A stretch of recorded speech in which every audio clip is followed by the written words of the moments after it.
전도서 4장에 대한 말씀인데요. 오늘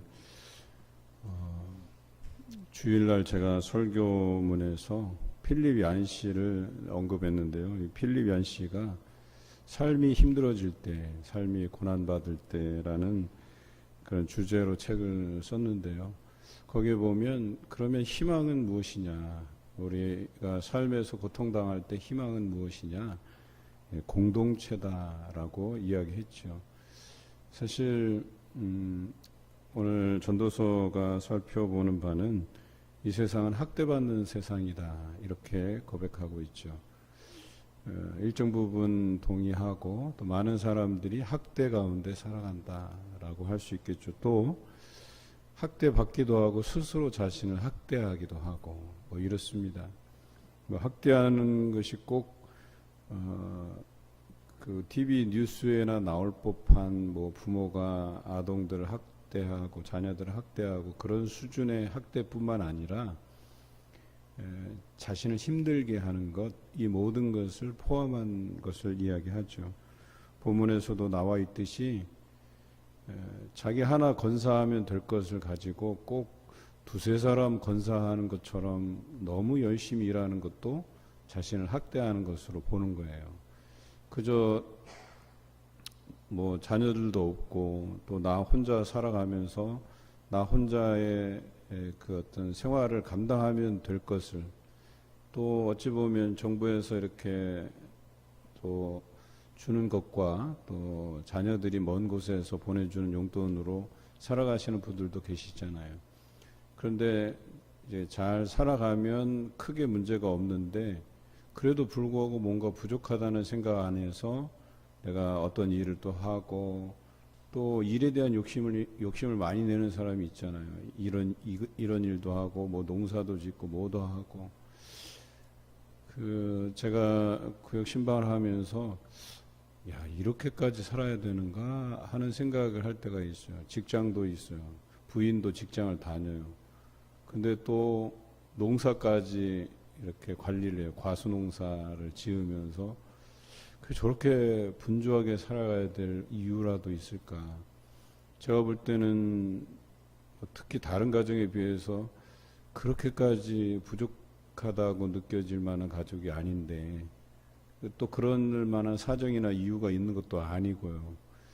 그런데 그 이상으로 열심히 살아가요. 물론 젊었을 때 수고하는 게 더 낫겠다 하는 생각은 하지만, 그런 것도 자신을 스스로 학대하는 것으로 성경은 해석하고 있어요. 그래서 이 땅은 학대받는 자들의 눈물이 가득한 세상이다, 이렇게 이야기하고 있죠. 또 그렇게 힘들게 직장에 들어가는데 직장에서 갑질이나 당하고, 또 뿐만 아니라 직장 내에서 뿐만 아니라 그 가게에서, 자신이 운영하는 가게임에도 불구하고 손님들이 또 악의적으로 가짜 뉴스를 유포하고, 또 자신에게 조금이라도 유익이 될 것 같아서 음식을 사고 먹고 돈 내기 싫어서 뭐 이물질이 나왔다 거짓으로 아뢰는 사람도 있고, 물론 진짜로 그런 경우도 있겠죠.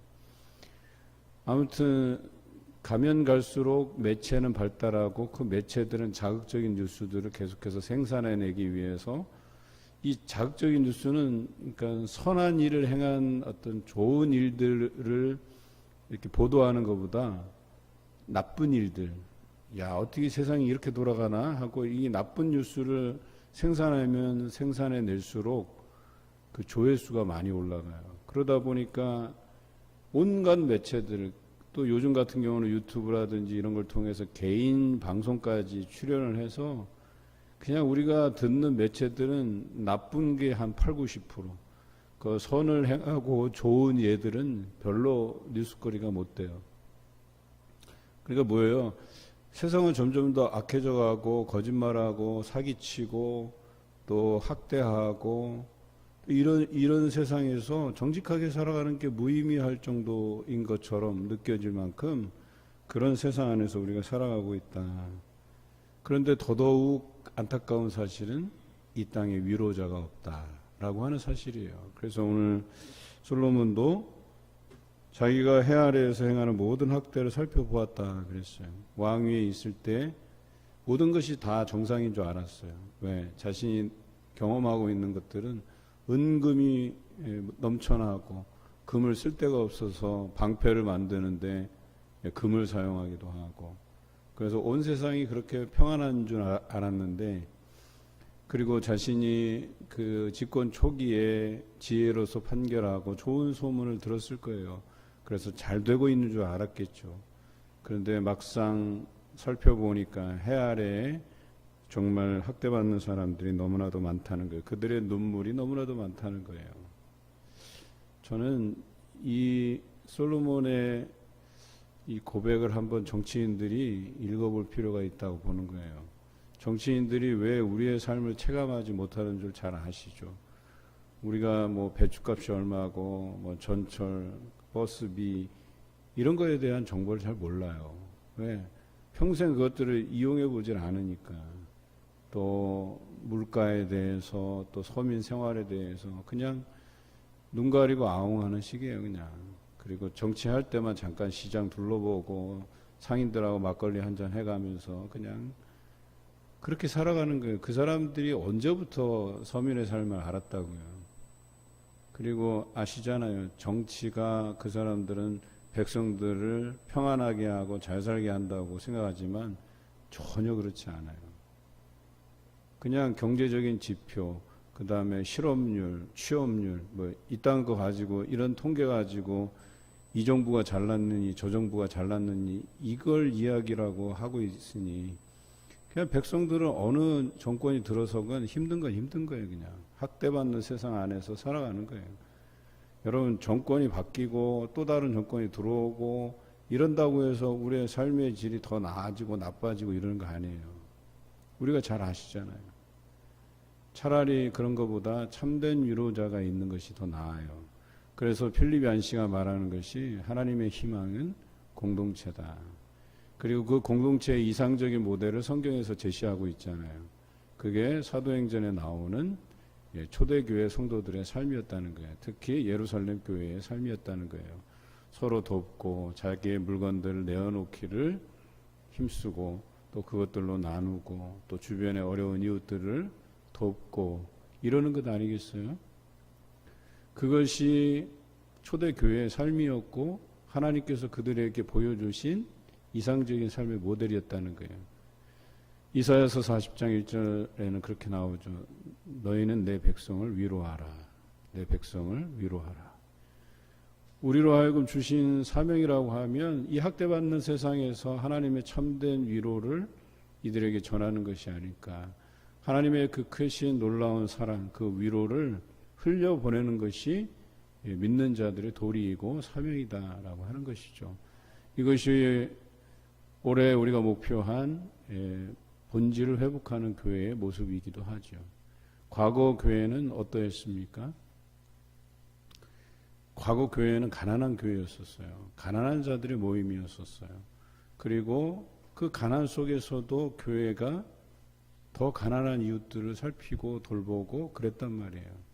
그런데 오늘날 교회는 여러 신학자들이 평가하기에 윤리적으로 패배한 교회다, 이렇게 평가하고 있어요. 왜? 이미 기득권이 됐기 때문에. 교회가 거대한 어떤 집단이 되고 자금력을 가지고 많은 어떤 행정력을 가지고 일한다고 하는 거예요.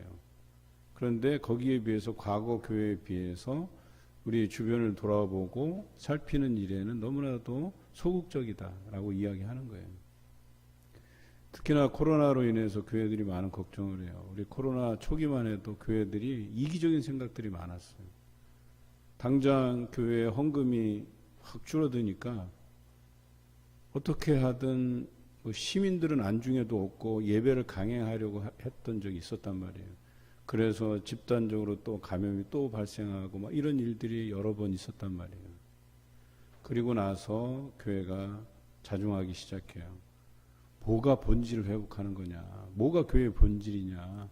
우리가 이러고도 교회 하나 살리겠다고 그 시민들에게 피해를 주는 게 교회겠느냐? 이런 비판들이 쏟아져 나오고, 그때부터 다시 기도하면서 지역 주민들을 위해서 무엇을 할까? 그럼 우선 마스크부터 나누자. 마스크 구하기 어려우니까 여기서부터 시작이 된 거예요. 그래서 손세정제 나누고 마스크 나누고 또 경제적으로 어려울까 봐 쌀을 나누고 뭘 나누고 생필품을 나누고 그랬던 것 아니겠어요?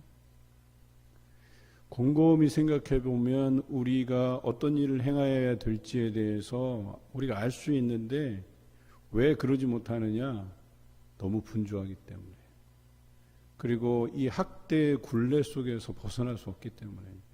여러분, 이게 자의적으로 여기서 벗어날 것 같으면 우리가 삶의 여유를 가지고 살아갈 수 있겠죠. 주변을 돌아볼 수 있는 여유가 생기겠죠. 근데 그렇지 못해요.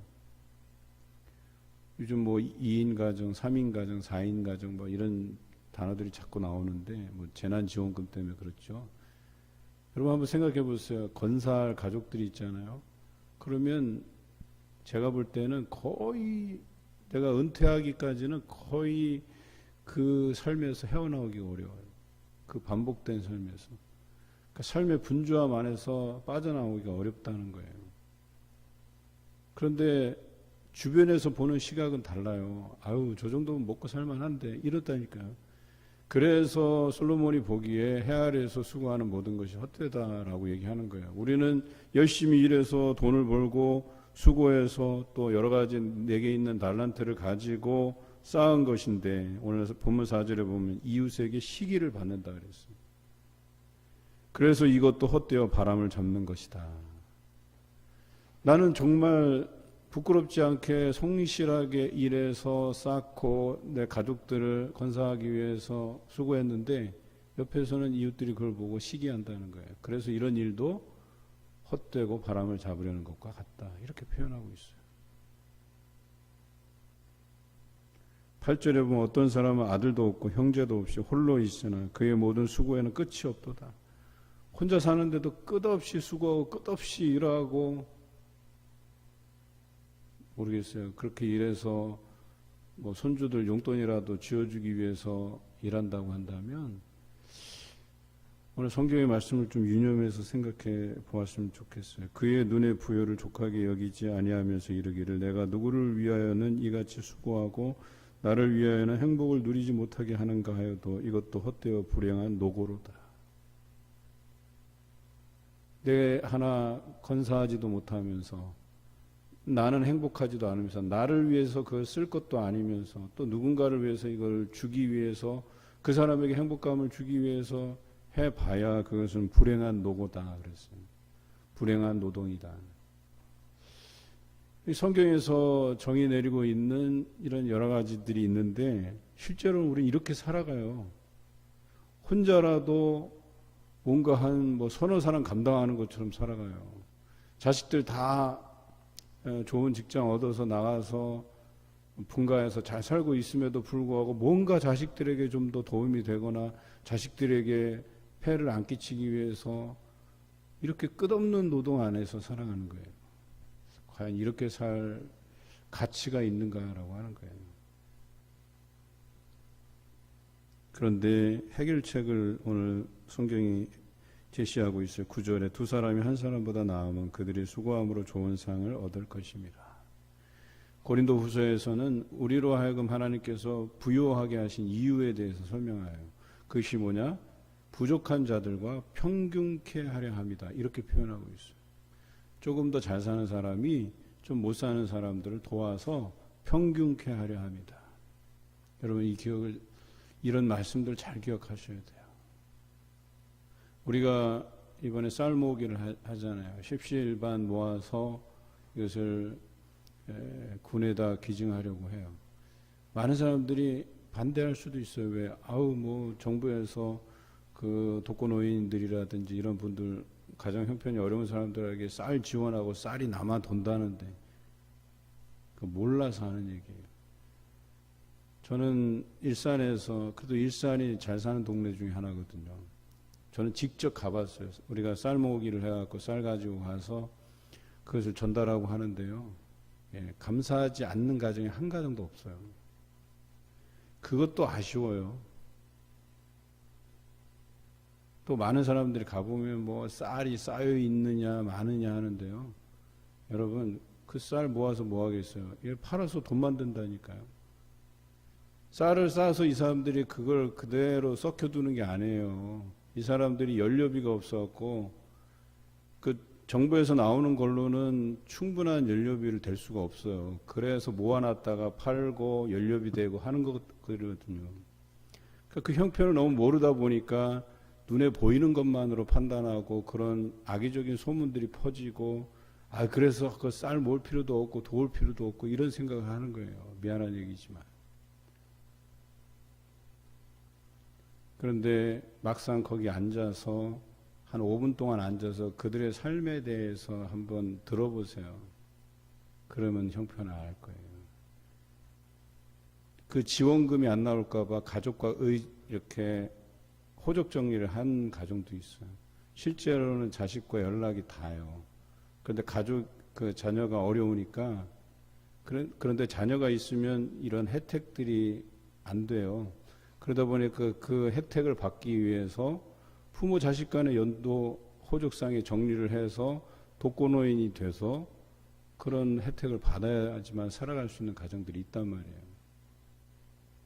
그냥 거기에 쌀이 뭐 자주 들어와서 쌓여 있다 이거 하나로 평가할 만한 게 아니에요. 저는요 가족들이 있음에도 불구하고 부모 장례에 안 나타났어요. 부모가 돌아가셨는데도 그 장례 치를 수 있는 비용이 없어갖고 그래서 우리 청년들이 십시일반 돈을 모아갖고 장례를 치러드렸어요. 우리는 이 세상에서 위로자가 없는 세상을 살아가요. 그런데 없는 게 아니에요. 우리의 참된 위로자가 계시는데 그분이 곧 하나님이시고 하나님께서는 공동체를 통해서 그 하나님의 위로와 사랑을 흘려보내시기를 원하신다라고 하는 것입니다. 그게 오늘 보는 공동체예요. 10절 혹시 그들이 넘어지면 하나가 그 동물을 붙들어 일으키려니와 홀로 있어 넘어지고 붙들어 일으킬 자가 없는 자에게는 화가 있으리라. 화가 있다라고 분명히 표현하고 있어요. 그냥 나는 나대로 믿음 안에서 충실히 내 가족 건사하면서 살아가면 다 되는 것이라고 생각하는데 그렇지 않다는 거예요. 우리 주변의 이웃의 어려움을 두고 그것을 돌아보지 않는 자에게는 화가 있을 것이다 이렇게 얘기하고 있잖아요. 평균케 하려 함이라고 이야기하잖아요. 여러분에게 넉넉한 삶을 주시는 이유는 거기에 반드시 목적이 있고 이유가 있다는 거예요.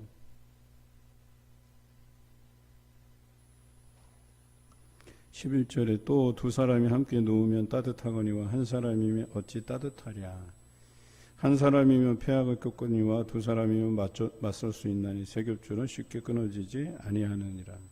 삼겹줄이라고 하는 것은 연합이에요. 이 관계의 연합. 여러분 혼자 독불 장군처럼 살아가는 거 그거 바람직한 것 아니에요. 교제 없이 살아가는 거 바람직한 것 아니에요. 쓸쓸히 나중에 내가 죽음을 맞았을 때 그 장례식에 썰렁해갖고 아무도 찾아오지 않는 이런 삶 행복한 삶 아니에요. 내 재산이 아무리 쌓여봐야 무슨 소용이 있겠어요. 여러분 장례식이 굉장히 중요한 의미를 가져요. 그 사람의 인생을 어떻게 살아왔는지를 평가할 수 있는 거거든요. 코로나 상황이라고 사람이 안 오나요? 그렇지 않아요. 그 사람이 쌓은 것이 있으면 얼마나 많은 사람들이 조문해 오는지 몰라요. 안타까워하는지 몰라요. 우리는 이런 위로와 사랑을 흘려보내야 될 필요가 있는 거예요. 그런데 믿는 사람의 그 죽음을 바라보면서 과연 우리가 믿는 자로서 충실히 살아왔는가? 그것은 우리 죽음 이후에 그 삶을 평가받는다니까요. 반드시. 여러분 외로운 죽음 그거 굉장히 쓸쓸한 거예요. 자녀들에게도 덕이 안 돼요. 내가 죽었는데 나를 위로하려고 오시는 분들이 소수다라고 생각해 보세요. 내 인생이 어떻게 살아왔는가 거기서 드러나는 거예요. 여러분 일반 사람들도요. 우리만큼 아니 그 이상으로 돕는 사람들이 있다니까요. 이웃과 관계하고 어려워할 때 도와주고 하는 사람이 있다니까요. 요즘 왜 교회 다니는 사람들이 이기적이라는 평가를 받는 줄 아세요? 과거와 다르기 때문에. 여러분, 과거에 믿는 사람들이 어떠했는데요? 많은 것을 도운 게 아니에요. 어려울 때 도왔다는 거죠. 어려울 때 자기도 어려운데 남도 어렵겠지 생각하고 반찬 나누고 뭘 나누고 한 것 아니겠어요? 지금은 그때보다 더 많은 어떤 경제적인 여유가 있다니까요. 훨씬 더 그래요. 그런데 여전히 쌓는 것에만 관심이 있다는 거예요. 나누어 주고 하나님의 사랑과 위로를 흘려보내야 되는데 이 흘려보내는 것이 제대로 안 되는 거예요. 적어도 우리 지역에서 봉산교회 위치라고 하면 많은 것을 흘려보내야 돼요. 많은 것을 흘려보내야 돼요.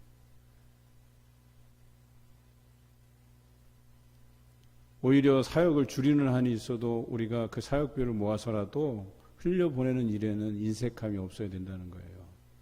지역에서 수고하고 애쓴 사람들을 위로하고 또 혼자 사는 분들, 또 다문화, 또 소년 소녀 가장, 또 경제적으로 어렵게 사는 사람들 돌봐야 될 필요가 있는 거예요. 정부도 그런 의무가 있지만 우리도 그와 같아야 돼요. 우리가 세금으로 인해서 그들을 돕는다 치더라도 그거 외에도 우리는 더 도와야 된다고 얘기하는 겁니다. 그게 내 백성을 위로하라고 선포하신 하나님의 명령이기도 해요. 그래서 이 명령을 수행하지 않는 자가 화가 있다. 오늘 분명히 이야기하고 있습니다. 가난하여도 지혜로운 젊은이가 늙고 둔하여 경고를 더 받을 줄 모르는 왕보다 낫다 그랬어요. 한번 생각해 보세요. 이 정치인들은 이게 둔해요. 그러니까 경제 돌아가는 것에 대해서 굉장히 둔해요. 실제로 이 국민들이 어떻게 살아가는가에 대한 그 관심들이 적다고 봐야 돼요. 시장 돌아다니면서 하루 본다고 해서 그 사람들이 우리 삶을 얼마나 많이 안다고요.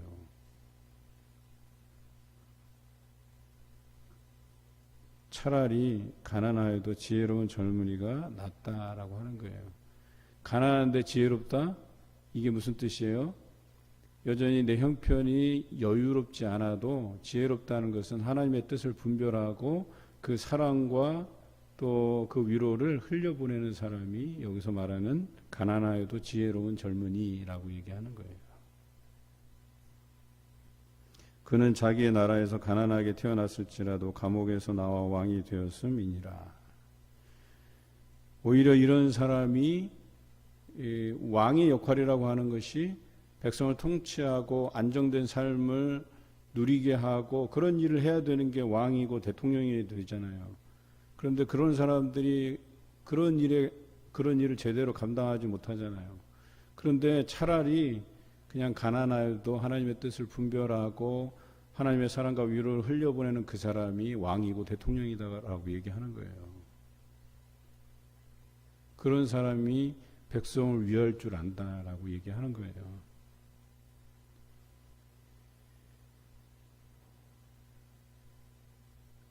16절에 그의 치리를 받는 모든 백성들이 무수하였을지라도 후에 오는 자들은 그를 기뻐하지 아니하리니 이것도 헛되어 바람을 잡는 것이로다. 어찌 보면 역대 대통령들이 그 경제에 대한 부분, 잘 먹고 잘 살게 해주겠다 이 구호 아래서 대통령이 안 된 사람이 없어요. 우리 역대 대통령들 선거 잘 훑어보세요. 공약 중에 잘 먹고 잘 살게 해준다고 이 말 해갖고 안 된 대통령이 없다니까요. 서민 대통령을 꿈꾸면서 이런 구호를 외치지만 한 번도 그런 대통령들이 세워져서 우리 서민들의 삶을 헤아리고 거기에 대한 정책을 펴고 열심히 해온 대통령이 없어요. 아니, 불가능해요. 정치로 세상을 아름답게 바꾸고 정치로 우리를 잘 먹고 잘 살게 하고 그럴 수 없다니까요. 체감이 안 되는데요. 더군다나 우리나라는 이 자영업자 비율이 다른 선진국보다 3배는 많아요. 자영업자 비율이 높다는 얘기는 경제 지표가 좋아져도 자영업자들은 그것을 피부로 느끼는 것은 3배나 어렵다는 얘기예요. 자영업자 비율이 낮으면 경제 지표가 좋아지는 대로 속속들이 그것이 자영업자들에게 피부로 와닿는데 자영업자들이 많다 보니까 그럴 수 없다는 거예요. 그리고 경제 지표가 나빠지면 그들이 느끼는 체감은 3배나 높다는 거예요. 다른 사람보다. 훨씬 더 어렵게 생각하는 거예요. 밀가루값 하나만 올라도요. 식당들은 죽어납니다. 그냥. 저희 아버지 어머니가 식당을 해봐서 알아요. 채소값 올라가고 밀가루값 올라가고 뭐 이런 거 하나만 올라가도 난리예요, 난리. 사람들은 주머니 그 지갑을 열지 않고. 그런데 그게 정치가 해결해 준다고요? 그렇지 않아요. 정치인들은 밀가루값 좀 오른다고 해서 눈 하나 깜짝 안 합니다. 그런데 왜 자꾸 우리는 그 정치에 그렇게 관심을 가지는지 몰라요. 여러분, 정치가 해결하지 못합니다. 오늘 성경에서는 공동체가 그것을 해결할 수 있다고 보는 거예요. 위로자가 있으면 해결될 수 있다는 거예요. 아니요. 본질적으로 그것이 해결되지 않더라도 위로자가 있기 때문에 살만한 용기를 가질 수 있고 살만한 가치를 느낀다는 거예요. 아, 나를 위로해 주는 사람이 있고 나를 걱정해 주는 사람이 있고. 왜 우리나라가 자살률이 거의 1, 2위를 달리는 줄 아세요? 진정한 위로자가 없기 때문에. 주변에서 너 좀 힘드니? 좀 얼굴 안색이 안 좋으네? 너 잘 살고 있는 거니? 이런 안부조차 묻지 않는 사회에서 살아가면 그런 사람이 생기는 거예요. 교회는 예외가 아니에요. 제가 일산에서 사역할 때요. 1년 반 사역하는데 6명이 자살을 했어요. 교인 중에. 뻔히 다 보이는 거예요. 이 사람이 자살 징후를 설명을 해요. 요즘 내가 잠을 잘 못 자. 벌써 잠 못 자는 지 한 달이 넘었어. 그리고 얼마 후에 자살하고.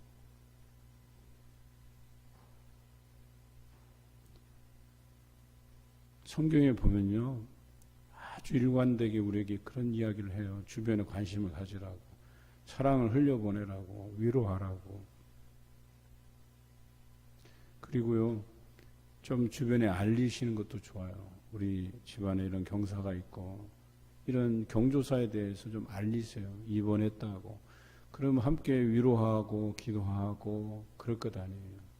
그래도 많은 부분에 있어서 제가 감당하지 못하는 그런 부분들을 성도들이 알려주셔서 위로할 부분은 위로하고 또 기도할 부분은 기도하고 그럴 수 있어서 감사하긴 해요. 그래도 우리가 이런 부분에 대해서 더 관심 가지고 쉽게 끊어지지 않는 그 삼겹줄, 서로가 소통하고 관계를 맺고 연합하고 이런 일들이 우리 봉산교회 안에서 일어나고 또 여러분 삶에서 그 사랑의 줄로 엮여지는 일들이 아름답게 일어나기를 주님의 이름으로 기원드립니다.